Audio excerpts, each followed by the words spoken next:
Molecular mass और formula mass, ये molecular mass और ये फार्मूला मास। अब ये है क्या चीज़, तो मॉलिक्यूलर मास और फार्मूला मास दोनों मालूम करने के तरीके सेम है।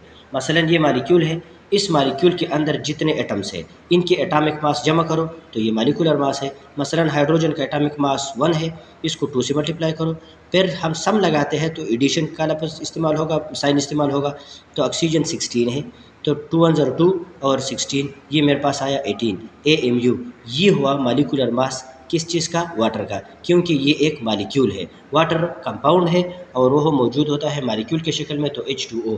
तो जितने एटम्स हैं किसी मॉलिक्यूल के अंदर उन सारों के एटॉमिक मास को जमा करो, ये मेरे पास आया मॉलिक्यूलर मास।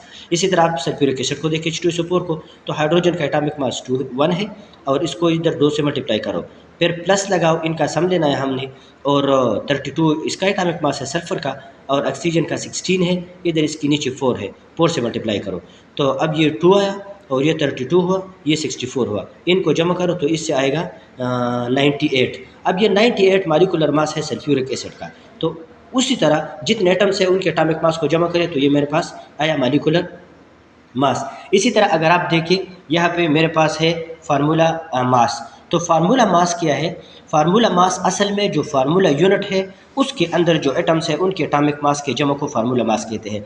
अब ये NaCl फार्मूला यूनिट है, ये मॉलिक्यूल नहीं है। इसी तरह अगर आप Na2CO3 को देखें तो ये भी फार्मूला यूनिट है, ये मॉलिक्यूल नहीं है।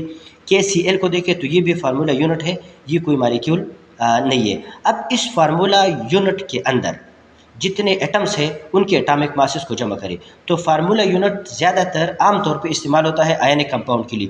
तो सोडियम क्लोराइड एक आयनिक कंपाउंड है। अब यहाँ पे अगर आप देखें तो सोडियम का इधर देखें तो सोडियम का एटॉमिक मास मेरे पास है 23।